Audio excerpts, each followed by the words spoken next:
con dos de la misma celda o del mismo andén, con dos que alcancen el tope de la subasta, con dos que bailen sin casa en el mismo tren, con dos que resulten ser de la misma casta, con dos entre tantos ecos se digan quién, con dos que se nos parezcan en la canasta, con dos que tengan el alma como de 100, con dos que se quieran bien, con dos que se quieran bien, con dos que se quieran bastar, con dos que tengan el alma como de 100, con dos que se quieran bien, con dos que se quieran bien, con dos que se quieran bastar.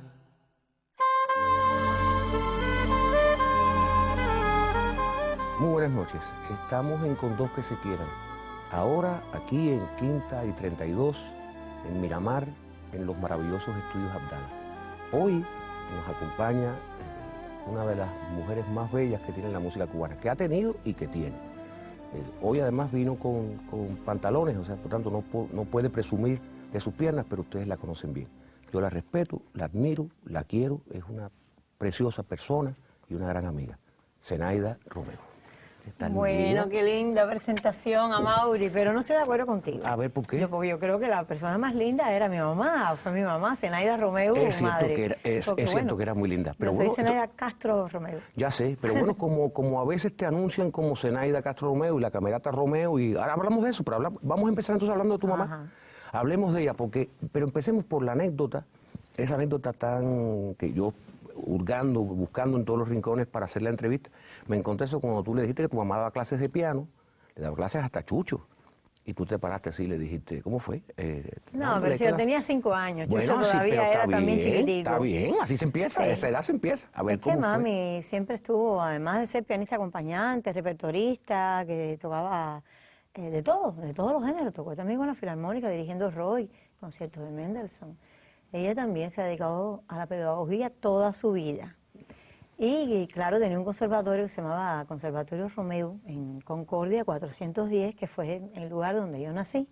Y lógicamente parece que yo veía muchos niños que iban allí y yo no lo recuerdo, pero es una anécdota que ella cuenta, que me puse así en jarra, la manito en jarra, le digo, con que dándole clases de piano a todo el mundo y a su hija, ¿no? Parece que yo tenía bastante ley en esa edad. Tú siempre has sido una mujer de carácter enérgico. Parece, ¿no? Y ella pensaba que era mejor esperar hasta los 7 años, pero bueno, ya que al reclamo mío, pues entonces empezó. Háblame de tus padres. Bueno, las personas quiere más... decir, sé amplia en eso, ¿no? Sí. Háblame de Zenaida Romeo. Ellas tienen una historia bonita. Ya mi mamá era una mujer reconocida, mi mamá había tenido 2 hijos ya grandes, 2 matrimonios anteriores, y mi papá era un hombre que había colgado los hábitos a los 33 años. O sea, cuando se conocen, mi papá tenía 37 años, algo así, hacía como 38 yo creo. No sé exactamente porque no hablo mucho de eso de su vida anterior, pero sí sé que colgó los hábitos por convicción, ¿no? Porque Claro, dejara de tener fe católica a los 33 años. Él era jesuita, o fue. No, mi papá era un hombre cultísimo, mi papá sabía muchísimo de fisiología, de historia, Es que era de sacerdote, geografía, de música, de física, de química, de derechos romanos, cualquier cosa. Entonces decía, ¿qué quiere decir esta palabra? Y te la declinaba. Un hombre sencillamente culto. Y eso fue, bueno, esa cita, primera cita fue para mi mamá algo se deslumbró. Y bueno, se casaron y nací yo. Yo fui la hija de la vejez de mi mamá, ya ella tenía un un hijo que tenía 19 años, otro tenía 16, y Armandito Sequeira. Sí, claro, claro. Los dos son de Armandito Yo Sequeira. sé, por eso hay que hablar de esa dinastía. Gabriel y Armandito Sequeira. Así que yo nací y ya cuando ella ni siquiera lo pensaba, a los 42 años me tuvo a mí. Ayer Así hablábamos. que yo soy Castro Romeu. Claro. Que la gente siempre Pero me en pregunta. yo lo sé, pero en algún momento, al principio de tu carrera pública, quiero decir, la gente se decía Zenaida Romeu, no decían Zenaida Castro Romeu. Al principio me decían Zenaida Romeu, yo decía Castro Romeu, yo siempre decía mi padre. Claro. Mi padre es importante, mi Sí, familia. pero yo pensé que tú lo hacías como un homenaje a la dinastía. Eso fue después. Claro. Eso fue después, muchos años después, cuando se funda la Camerata, y cuando llego a la entrevista a casa de Heriberto de Haro, el padre, el diseñador, claro, el diseñador. sí, el gran diseñador Sí, cubano, empieza a jugar con el logotipo que ya lo había hecho otro diseñador y que no le cabía. Zenaida Castro, Camerata Romeu, decía, esto es Sí, una claro. incongruencia aquí, vamos a quitar el Castro. Decía, no, mi papá, ¿qué va? Y yo no quería. Decía, bueno, pon sí, ese punto. Decía, ¿pero qué es eso, Zenaida? Zenaida Caridad, Zenaida Carmen. Claro, Zenaida claro, ¿qué? claro. Esa C, ¿qué significa? No tiene información musical. Y entonces después de mucho, decía, bueno, mi papacito, donde quiera que está en el cielo, pues me va a perdonar y va a comprender. Claro que siempre lo... Por eso ya se quedó Siempre Zenaida. nos Y perdona. ahora, al cabo de tanto tiempo, la gente volvió a poner Zenaida Castro Romeu. Así que, Lo que pasa es que en el ambiente se te dice Zenaidita. Zenaidita. Zenaidita y es Zenaidita y Zenaidita. Y ahora, hablemos de la dinastía, porque la dinastía de tu familia llevan 100 años formando parte de la música cubana. Yo no creo que exista otra dinastía como la Romeu.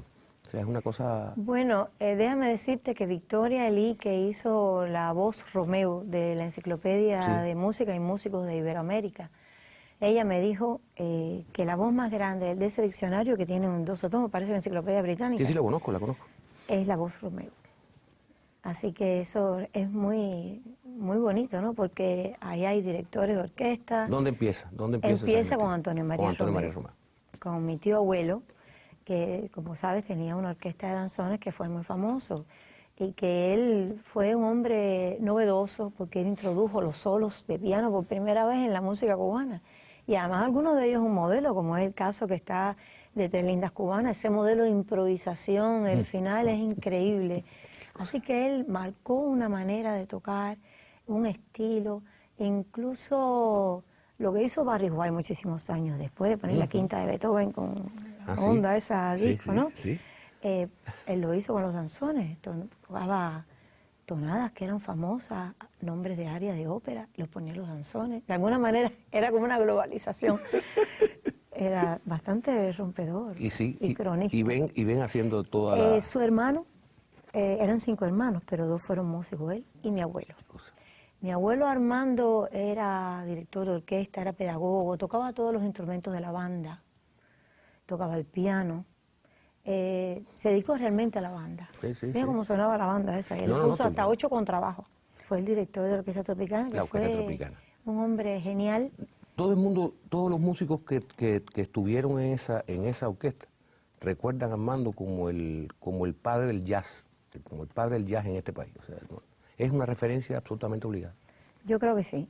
Y además, fíjate que en la Orquesta Tropicana, cuando venían las megaestrellas esas, Sí, los Nat King Cole y los Edith Piaf. tenían y que todo tener aquí una orquesta igual que la que tenían allá. Porque Claro, si fuera una orquesta como la Orquesta de los Yoyos, efectivamente que esos súper Sí, no hubieran venido. espectáculos no iban Carmen a funcionar. Miranda y eso, toda esa gente que venía. Exactamente. Pero Bueno, ahí viene Mario, ¿no? Y hablamos de Mario. Bueno, Mario era un niño prodigio. Sabes que a los 11 años hizo una gira por todos los Estados Unidos como un niño prodigio. Y él era como el genio de la familia. Un hombre que de una sensibilidad exquisita y de un pianismo envidiable. O sea, todos los pianistas de Cuba conocen exactamente la talla de él como pianista. Pero se dedicó, más bien tuvo miedo escénico, realmente no Toda pudo la vida superar. tuvo miedo escénico. Y se dedicó lo mismo a acompañar a Esther Borja que a hacer... La música de La Bella de la Alhambra, Ah, o sea, que eso es fue de después, la película sí, La Bella de la Alhambra, completa. que es una Y, preciosidad. y además un hombre tremendo. Él hizo una labor también con la orquesta del ICR grande. Tú me dijiste que lo habías visto Hace poquito. Hace muy poquito, Sí, y fue a un concierto de la Camerata, pero llegó con tiempo suficiente como para que tocara y las muchachas de la camerata a escuchar el Que son tan sonido jovencitas. inigualable. Sabes que pianistas hay muchos y buenos, Qué bueno. pero el sonido particular, el timbre de una persona cuando se sienta en el piano, tú puedes cerrar los ojos y decir, ese es Mario Romeu. Es una cosa que viene con él. O sea, cuando él pone las manos sobre un piano suena diferente, suena Mario. Esa es la parte que no tiene que ver Eso viene. con La el técnica estudio. se puede aprender, Claro. pero ese extra que es la magia que tiene cada individuo, ¿no? Lo que trae, lo que aporta cada individuo cuando nace, eso viene con... ¿Por qué se te ocurrió? Yo leí eso también, y yo no lo sabía, por supuesto. Se te ocurrió estudiar arquitectura. Ah, es que a mí me gusta el diseño, me gustan muchísimas cosas. No, yo quería estudiar psicología. Y psicología, es decir, Bueno, realmente yo hice mi bachillerato en el pre de Vedado y lo hice con todas las de la ley, de haber dado un bachillerato de ciencias y letras. Y todavía lo agradezco, el nivel de ¿y tú eras de esa buena formación. estudiante? ¿Eras buena estudiante? Era buena estudiante. Aplicada, Finalista, aplicada. siempre finalista, Las pero... personas inteligentes son finalistas. pero realmente Ay, aplicada. me van a matar por Tengo eso. muy buenas referencias de ese momento, pero tú sabes que el nivel de raciocinio que te da, de todas maneras, tener un cuerpo de conocimientos como el que te da un buen bachillerato, siempre te hace falta para cualquier destino final que sea tu vida. Me alegro mucho de encontrarme a alguien que le sirva el bachillerato para Sí, algo. sí, ¿cómo que no? Queríamos tener el pelo largo. Ajá, y la saya corta. Y la saya- Que la subíamos Bueno, sí. aquí y no nos dejaban poner la saya Por eso corta te y le digo, poníamos un cinto se ancho y puede, después sí. la bajamos el pre, volvíamos a subir, aquello era un desastre. A ver, en el 67 te gradúas de nivel ¿qué? ¿Nivel elemental? 67 me gradué, no, en 67 me gradué de profesora de teoría y solfeo Ay, en por el eso. Conservatorio Internacional, Ah, no, que bueno. hoy en día es el Saumel, ¿Y cuándo entras en la ENA? mucho tiempo después. Uf, Mucho ya te digo tiempo. que ¿Mucho tiempo después cuándo? yo había dado clases de piano entonces con mi mamá, tenía ese título, pero no había entrado en el Sistema Nacional de Educación. Cuando yo termino el pre, es que yo digo, que tú haces en la escuela de psicología, que te gusta la arquitectura, que te gusta otra cosa. Mírame, por favor, coge el trillo. Coge el trillo familiar. Sí. Entonces, me presenté a oposición en el Amadeo Roldán. Y me hicieron unas pruebas de primer grado, segundo, tercero, séptimo, octavo, y entonces me pusieron en nivel medio. Y estudiaba piano, pero Aida Teixeira, que es un personaje de la música, profesora de solfeo, me dijo que ella quería que yo fuera alumna ayudante. Que quería que yo diera clase, como yo tenía ya un título de profesora de solfeo de teoría, que yo diera clase de apreciación musical, de solfeo, de teoría. Y me hizo hacer las dos carreras, de teórica y de piano, en el Amadeo Roldán. ¿Pero qué edad tú tenías cuando todo eso pasaba? Bueno, ya era 21, ya ¿Una niña? Sí. Sí, una niña. Con 20 años con 21 eres Sí. una Ya muchacha. en ese tiempito que estuve en Amadeo Roldán, ya me enamoré y me casé. Me casé con un músico Sí, claro. que es percusionista, y entonces ya estando casada, ya estudiando música, es que paso a la ENA. Entonces, a principios de los 70 fue eso más o menos. En los principios de los 70 paso a la ENA para poder dar clases por la tarde en Caturla como alumna ayudante. Y ese paso fue definitorio, porque realmente encontré un tremendo amor. Y el amor fue que en el currículum había que ir al coro. Ese coro estaba atendido por una grandísima, excelente profesora húngara, que a la sazón daba clases en Cuba, que es Agnes Kralowski. Esa señora es la formadora de base de Méndez, de María Felicia, de Elinor Raca, de toda la gente que realmente... De las grandes dirige el directoras de coro que tiene. Ella realmente era la profesora de la ENA, cuando no existía Lisa. Yo sentí la música de verdad, cantando en el coro. Fue algo mágico para mí, algo que me cambió mi vida. Y además, en ese momento estaba Fran Fernández con Alina, que estaban ya casados, y compartiendo una mesa, mi esposo Luis Antonio Barrera, Alina, Fran y yo. Él me dijo, pero ¿por qué no te cambias a dirección de coro? Entonces cuando llegamos, eso fue en diciembre, en enero hablé con la profesora, ella me dijo, sí, encantada. Y cuando terminaron los exámenes, de febrero a junio, hice el año completo.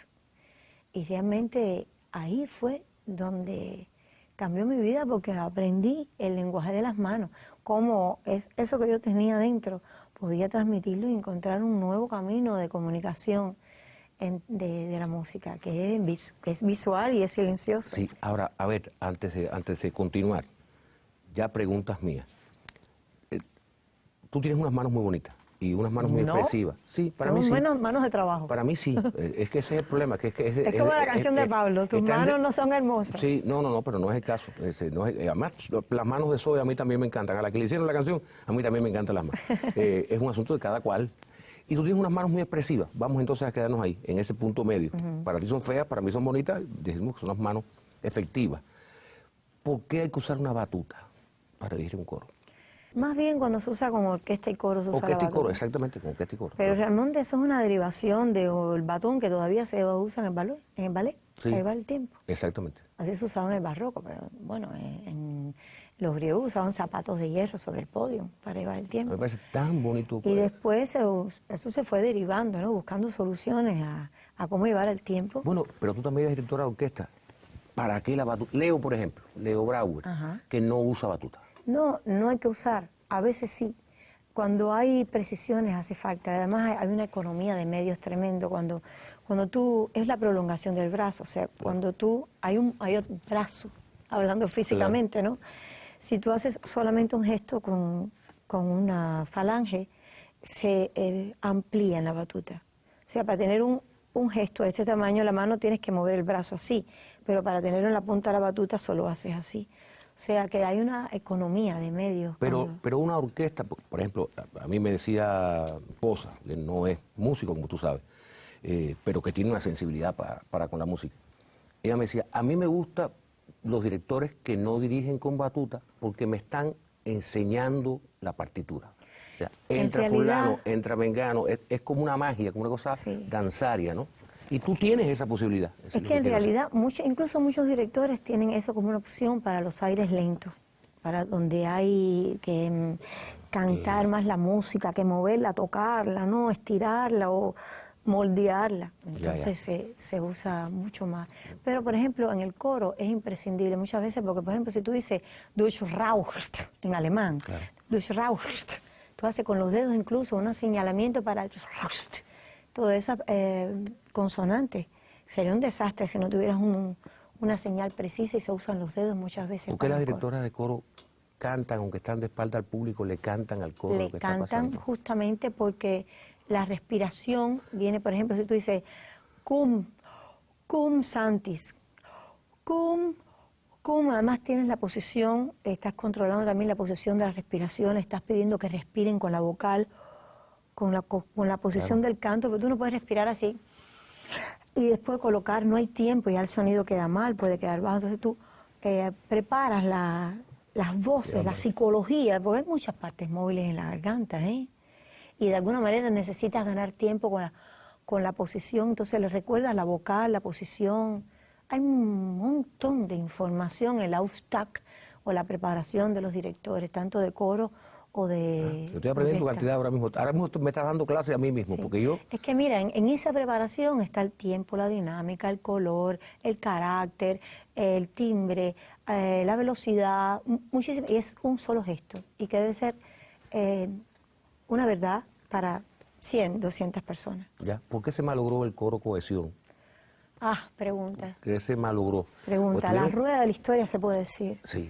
Ese coro, cuando yo termino mi carrera de dirección coral, y no había terminado dirección de orquesta, o sea, llevaba las dos juntas en ELISA, que como tú sabes fui la primera en llevar dos carreras juntas, tremendo lío legalmente para poder hacerlo. Sí, porque eso hubo que violentar las leyes de la escuela y todo eso, ¿no? Sí, porque era la primera vez que se daba en el Ministerio de Enseñanza Superior.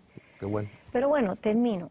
El caso es que ya ha pasado el tiempo, termino mi carrera y yo digo, bueno, tengo 2 títulos, pero yo no quiero que me inviten una vez o 2 veces al año para dirigir. Esto hay que entrenarlo todos los días, como los bailarines, que tienen que ir todos los días al tabloncillo, hacer su pliegue, mi pliego y todo.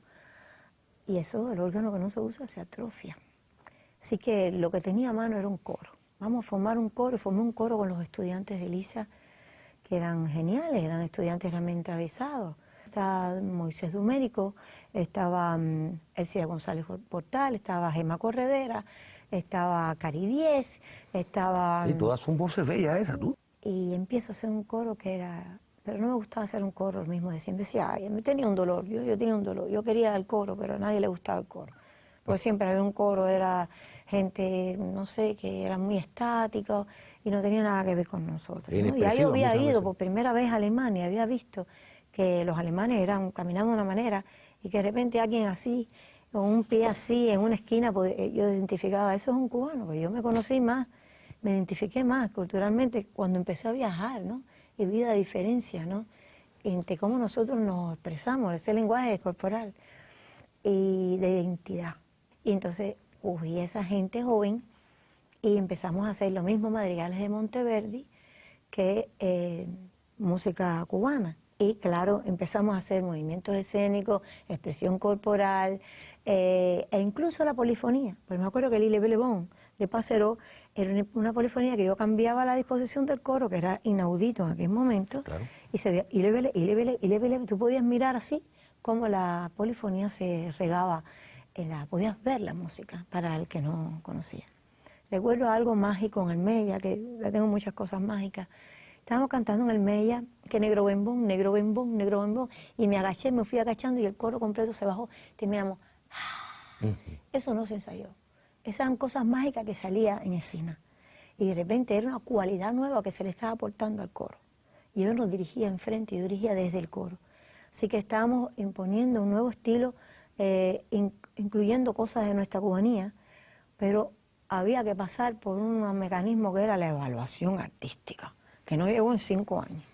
Renecito una vez me dijo que había hecho sampling inspirado en este trabajo mío. En el trabajo de cohesión. De cohesión. Y eso es una gran satisfacción. Fue mi primer amor que lo perdí, porque después de 5 años no tuvimos nunca un salario.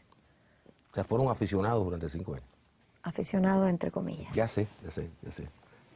Pero bueno. Yo me conozco ese asunto de ser aficionado muchos años. Ya. Después pues hice otras cosas. Ahora, la Camerata Romeo, ya hablamos de ella al principio, bueno, sorprendió, al público por ejemplo lo sorprendió. Una orquesta de mujeres, orquesta de cámara de mujeres, dirigida por una mujer.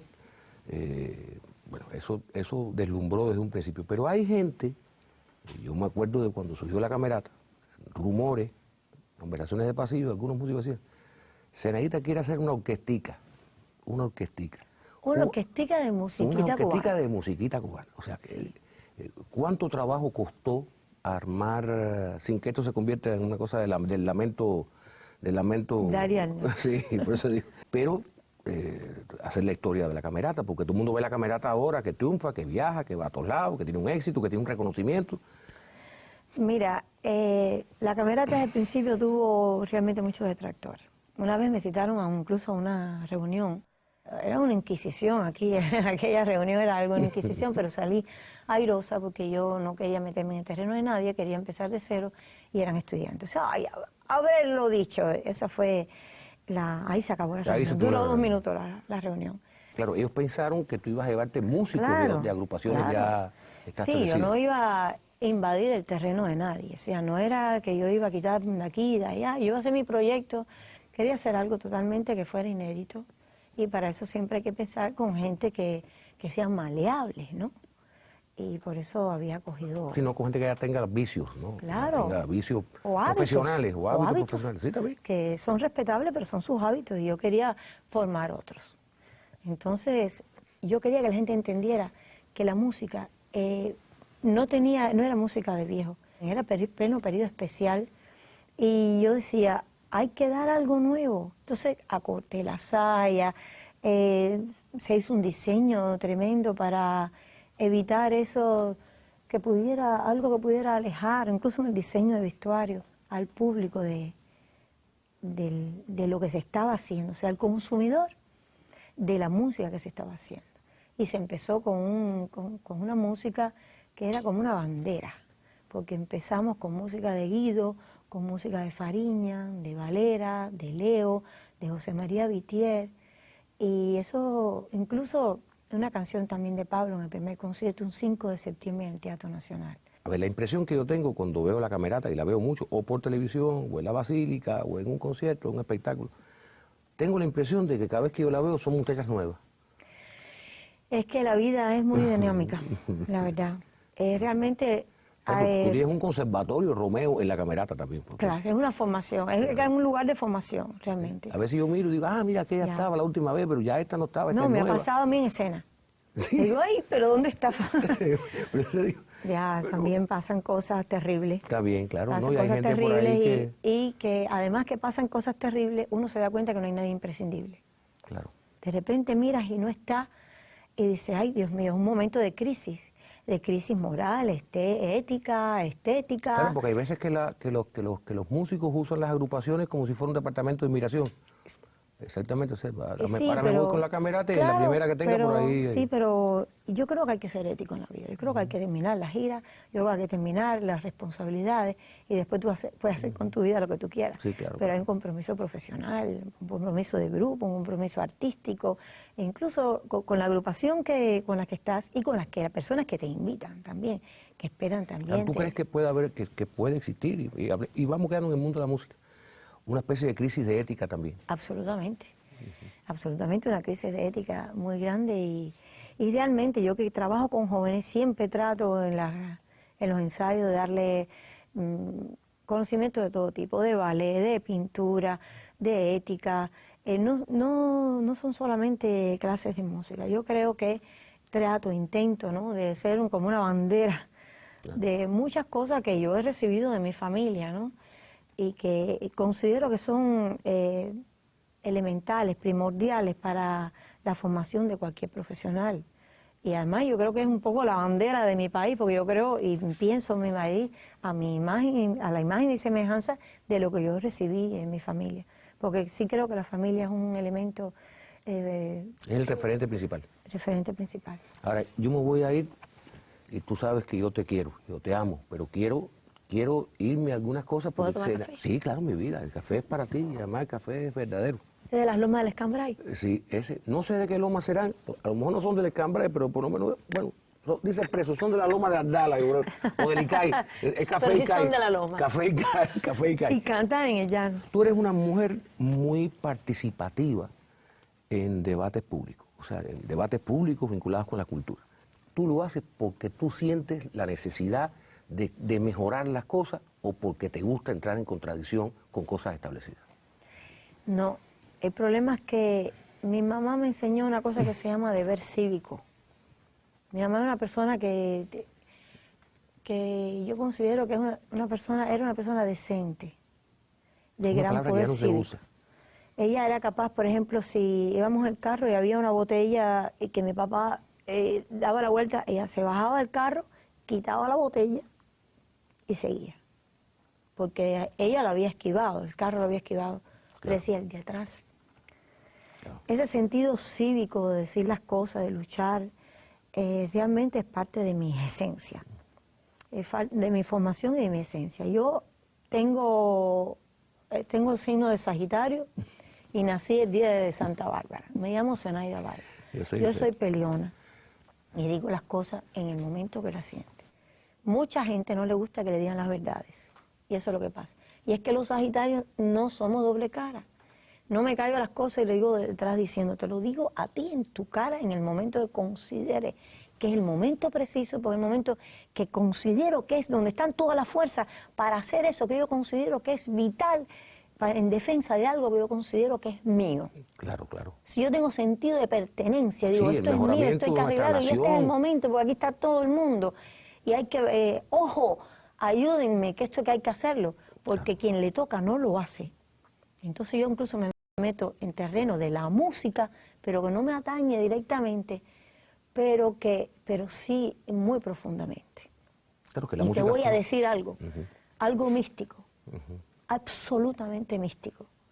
Una vez estaba en el Carnegie Hall y me invitó un amigo a ver el primer cello de la orquesta y llegué allí, dije, el Amadeo Roldán tiene más glamour. Cuando llegué el auditorio, Claro, el teatro antes Diego, que antes que fuera Madero. no me impresionó tanto el lobby, me pareció un poco lúgubre, un poco así, un poco más pequeño de lo que yo tenía en mi idea.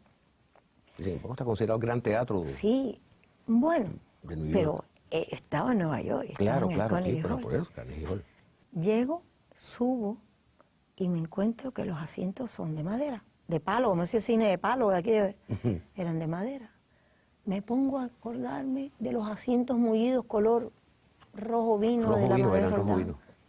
Me acuerdo de las sillas del palco que eran de terciopelo rojo. Me acuerdo de aquellas cortinas fabulosas del cielo raso, de la boca bellísima del teatro. Y aquí me encuentro una cosa blanca, que no tenía pintura, que no tenía la araña, que no tenía nada. No tenía nada que fuera, que me dijera, estás en el Carnegie Hall. Empieza la música, salen los músicos, era una música sinfónica coral. Y empieza a salir todo el mundo, ¡pam!, sale el director y empieza la música. ¡Ah! ¡Qué bueno!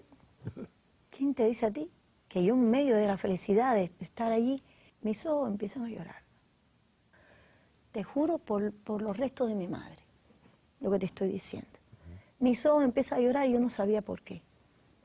Y es que me di cuenta que la voz que yo oía del teatro era la voz de la Amadeo Roldán, del auditorio.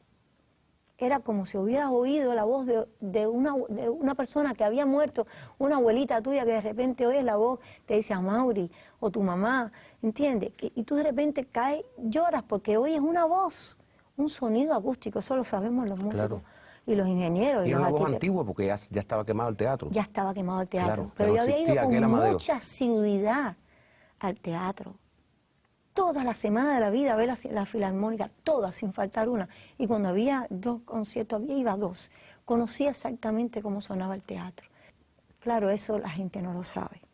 Cuando yo reclamo por la Amadeo Roldán, pueden pensar cualquier otra cosa. Claro. Es que yo estaba cívicamente reclamando por un valor de mi país. Eso es un problema íntimo que ahora, como estamos en intimidad, Claro, en intimidad. te estoy comentando que es algo nunca me ha pasado en la vida. Primera vez y única que me ha pasado ese misterio de tener la percepción de un sonido acústico determinado de un lugar. Por eso los grandes músicos venían a La Habana, porque tenían lo mismo que en el Carnegie Hall, pero con el glamour que daba La Habana. A ver, yo no quise hablar específicamente de ese que me imagino que haya sido, porque fue de los más duros. Yo hablaba de tu participación en todo. O sea, a ti te interesa la vida nacional más allá de la vida musical. Quiero decir, tú eres una persona que participa, que le interesa. Te digo que es el deber cívico. Hay mucha gente que tiene miedo de ejercer el deber cívico. Y yo creo que si todo el mundo ejerciera un deber cívico... Es que hay es una muchas obligación, cosas. no se convierte, salta de deber a convertirse en una obligación. Una obligación, pues sería mucho mejor si no fueran personas aisladas, sino todo el mundo reclamara por lo que considera que es lo correcto, lo que se debe hacer. Ahora, bueno, vamos a irnos a una cosa así un poquito más personal. Tú eres, y todo el mundo lo sabe, pero ahora lo han comprobado, tú eres culta, yo diría que cultísima. Tú eres una mujer de carácter, tú eres una mujer muy inteligente, aguda y muy bella. Eso, con respecto a los amores, con respecto a los hombres, puede significar un freno. La gente te tiene miedo, los hombres te han agarrado miedo, tú has sentido que te han tenido miedo a lo largo de tu vida. Yo no sé, puede ser. No sé, no podría decir. Bueno, yo sé que eso inspira mucho respeto, pero ahora tú estás casada con un príncipe, con un doctor, que además te ayuda, te representa, creo, la camerata, que además es un hombre también muy bien apuesto. Ustedes hacen una pareja hermosa. Si tuviéramos revistas esas de farándula aquí, hubieran sido portadas unas cuantas veces. Bueno, realmente es un hombre guapo. El doctor Camilo, ¿no? Y un tipo además de carácter, una persona que inspira respeto. O sea, ustedes dos juntos son como una especie de muralla china, invencible. Háblame de Camilo, háblame de tus hijos, bueno, háblame de tu nieto. A Camilo lo conocí de jardinero, ¿eh? ¿Sí? Él tenía ya su propia crisis existencial y ayudaba, en pleno periodo especial, tenía alternativamente, ayudaba a su padre en eso de plantas ornamentales y esas cosas. Entonces él llegó a mi casa como jardinero, cargando una planta. Y realmente nos pusimos a conversar y que ahí en esas 2 horas hablamos de cualquier cosa.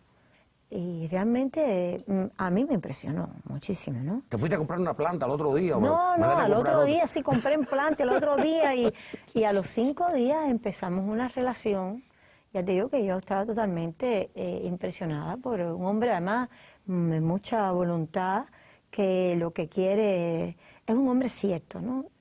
Y en todo el tiempo en que hemos estado juntos, que ya desde el Lili, eso ya desde el Lili, fue en el 96. 96 empieza con un ciclón. Con un ciclón. Tampoco empezó con un ciclón. Desde el Lili, más o menos en esa fecha.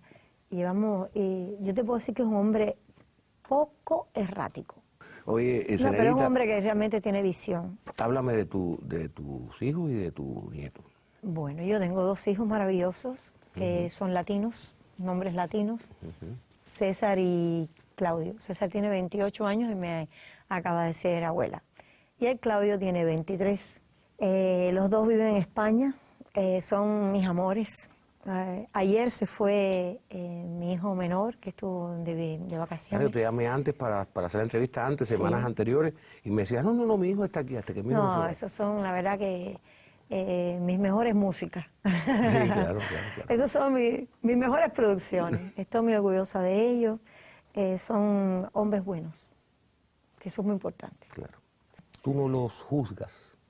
Claro que los juzgo, siempre los estoy juzgando, porque los madres siempre, aunque había un momento que tú eres espectadora de la vida de los hijos, ¿no? Claro. Pero ya a esta altura de la vida ellos escogen su vida, ¿no? Voy a ir a una pregunta, y ya es mi última pregunta, que es el momento en que te pelas al rape. Es el momento en que decides que se acabaron los pelos largos. Y según tengo entendido, está vinculado con Michel Legrand, con la Orquesta Sinfónica, como tuviste de ensayadora. Todas esas cosas a mí me han dicho, pero como yo no sé si son ciertas, porque yo te vi dirigiendo la orquesta y Michel Legrand en el piano, pero yo no me sé lo que pasó antes. Esa historia habrá que hacerla lo más breve posible para que quepa completa sin editar en televisión. Bueno, eso fue en el año 89, que Manuel Duchesne-Cousin me llama a Licaic y me dice, mira, el viceministro que atiende el cine quiere que hagamos un gran concierto para cerrar el festival de este año, el Festival de Nuevo Cine Latinoamericano. Y se le ha ocurrido, él estuvo en París y se puso un concierto oratorio que Mitterrand le mandó a hacer a Michel Legrand con el texto de la Declaración de los Derechos del Hombre, y queremos ponerlo aquí.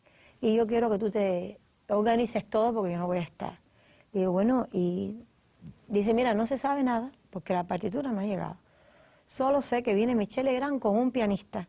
Oh, ya sé que viene a tocar, pero ¿quién es el otro? Porque digo, esto que está aquí, solamente pueden tocar las personas, o Chucho Valdés, o en aquel momento. Claro, claro. O lo puede tocar o Chucho Valdés o Hernán López Nuce. Yo tengo que dar la partitura, ¿dónde está la partitura? No tenía nada. Me dice, no, el que va a tocar es Michel Legrand con Eric Bechot. Y habían pasado otra semana más. Entonces le digo, ay, Tony, entonces la que va a dirigir esto soy yo. Claro. Muchacho, entonces empiezo a arreglar todo eso. Y bueno, se hace un coro de 100 voces, empiezo a ensayar con la sinfónica. Y ya está todo listo cuando llega Michel Legrand. Eso fue tremenda experiencia. Y yo dije, pero este señor es famoso. Entonces, con lo que yo he trabajado. Escogí la gente que iban a cantar, busqué, hablé con todos los agentes de los mejores jazzistas de Cuba. Y ahí, nadie me va a mirar cómo es eso. Había un hombre que se llama Gonzalo, que me peló. Y me peló con tijerita bajita, como si fuera máquina, pero con tijera, un pelado técnico de entidad. Entonces me fui y me compré unas pullas de este tamaño y me puse unas medias nylon negras y fue totalmente rompedor. Cuando yo salí a escena con aquel aspecto unisex de pelado así, mi vida cambió porque de la noche a la mañana, en aquel momento habían dos canales de televisión, el 2 o el 6. Sí. Así que, y todo el mundo estaba mirando el festival. Así que me hice famoso en 24 horas. ¿Y alguien te pasó la mano por la cabeza ese día? Ese mismo día. Ese día me pasó también Fidel, la madre. ¡Ay! Desde que me peleé, todo el mundo me pasaba la mano por la cabeza. Todo el mundo me quería pasar la mano por la cabeza. Bueno, lo que pasa es que todo el mundo no es Fidel. No. Fue tremendo eso. Bueno, Zeledita, esto se acaba. Tú sabes que los programas, tú eres conductora de televisión y tú lo sabes, tú eres conductora de televisión antes que yo soñara ser conductora de televisión. Y lo haces muy bien, pero yo te agradezco que hayas venido, te agradezco que hayas querido estar con nosotros un rato. Pero me dijiste una cosa y me dio curiosidad, y antes de despedirte, pues viste, todo el mundo me pasaba la mano por la cabeza. Yo creo que yo no. Voy a hacerlo ahora mismo. A ver. Ay, qué lindo. Y te voy a dar un beso. Ay, gracias, me morí. Mi niñita Gracias por querida, estos te quiero programas tan mucho, mi lindos. amor. Te quiero Muchas mucho, nos gracias. veremos pronto. Hondos de la misma celda o del mismo andén, con dos que alcancen el tope de la subasta, con dos que bailen sin casa en el mismo tren, con dos que resulten ser de la misma casta, con dos entre tantos ecos se digan quién, con dos que se nos parezcan en la canasta, con dos que tengan el alma como de cien, con dos que se quieran bien, con dos que se quieran bien, con dos que se quieran bastar, con dos que tengan el alma como de cien, con dos que se quieran bien, con dos que se quieran bien, con dos que se quieran bastar.